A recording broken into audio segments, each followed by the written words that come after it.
So McKinsey research highlights that Gen Z employees, the fastest growing segment of the current workforce, have different content consumption patterns than previous generations. Not better or worse, just different. They grew up with on-demand, short-form, visually rich content that competes for their attention constantly. They're accustomed to choosing what they consume and when. They're accustomed to content that earns their engagement rather than assuming it. And they're accustomed to abandoning content that doesn't deliver value quickly.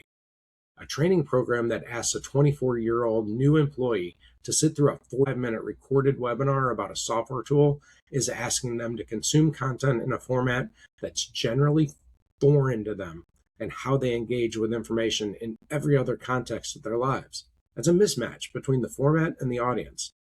Now, the principles we've talked about in this episode, short, focused, story-driven, scenario-based, on-demand, they aren't just research-based best practices in the abstract.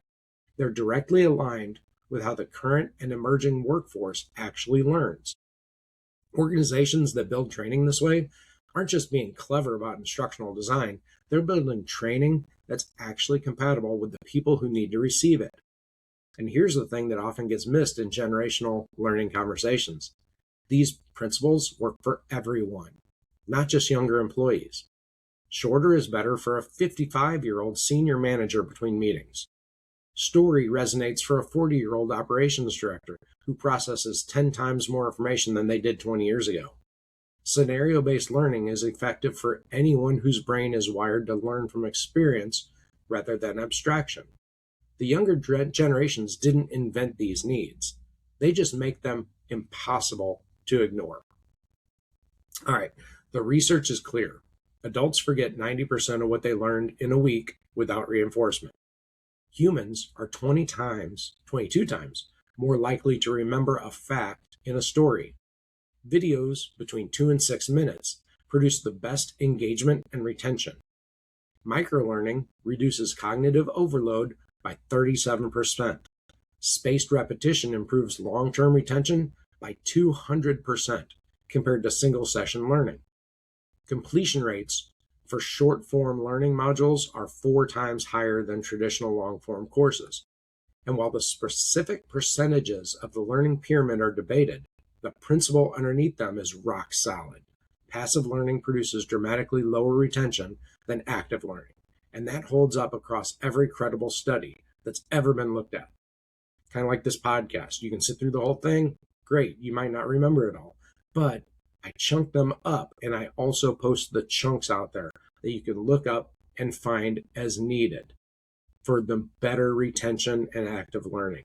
You're finding the parts that are more significant. You can watch the whole podcast, and I love that you do, or you can just find the clips that are most needed for your situation. Every one of these findings points in the same direction. The training we've been building for decades, the long, comprehensive, feature-centric, single session, disconnected from real work, that's working against the brain's natural learning architecture. And in a moment when organizations are deploying technology faster than ever and asking employees to adopt new tools constantly, the cost of this misalignment has never been higher. But the good news is that every one of these problems has a solution. Short, focused modules, real stories with real characters in real situation, spaced reinforcement that keeps knowledge alive after the initial session, scenarios that are pulled from the actual work your employees do every day. These aren't exotic or expensive.